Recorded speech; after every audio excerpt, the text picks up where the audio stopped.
Bathandi be Ubuntu Learning Hub lo uthethayo nguthokozani kaNtsuntsha ihambele ihlanga liqhubuluza nabakuqhonqosho lokuzixhobo zasemaXhoseni kombheka phesha inqa yamagqobho kaseQawukeni mfondini kaloku qhawula uqiphule umbilini wam bubuqotha qikili zizinto ezenziwa nini ezingenhlanga. Ndiyabulisa family ye Ubuntu Learning Hub. Sithi namhlanje ubuhle bendoda zinkomo. Andiphindi ke ndive nina nisithi indoda imbi bomama namhlanje. Kondoda imbi ubuhle bendoda kaloku zinkomo.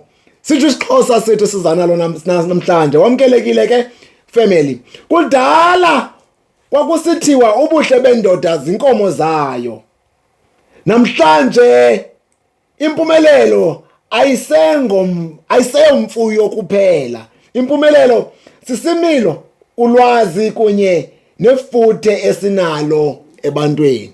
Zibhekelise ebantwini uza kuba mbi, zibhekelise ebantwini awuzufumana umsebenzi, zibhekelise ebantwini uzongeva izinto ezithethwayo nezicetywayo. Kaloku ngoku ubuhle bendoda zinkomo. Ubuhle bendoda ngoku yintoni? Impokotho. Ubuhle bendoda ubuhle bendoda ke zinkomo bukeli. Impumelelo yokwenene kukushiya umkhondo olungileyo ebomini babanye abantu. Yayiva impumelelo yokwenene kukuthi mhla wabhubha kuthiwe uyise kaNqemba nalo wayesenzani, wenza ntoni, wanceda abani. Impumelelo yokwenene ke leyo. Buhle bakho bubona ngoku usaphilayo. Zibuze abantu usakutshaba, usakubeka inqawe, usakubhubha bakushiya bekukhumbula ngantoni na? Umbi kangaka umbi kangaka. Kodwa ubuhle bendoda ningaqumbi madoda zinkomo. Masebenzele impumelelo enentsingiselo elungileyo, hayi ebonakala ngaphandle kuphela.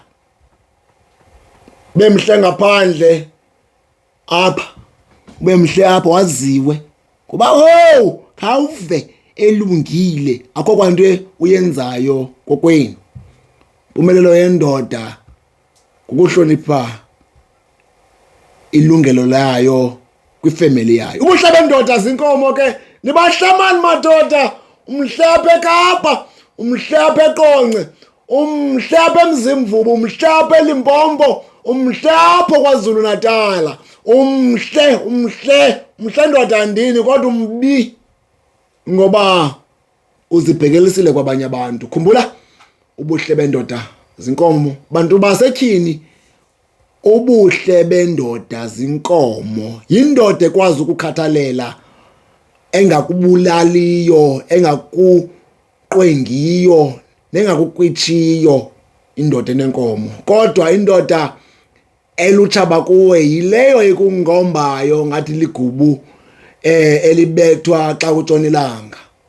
Buhle bendoda zinkomo. Bye bye, ube ngomde uyakucima umlilo.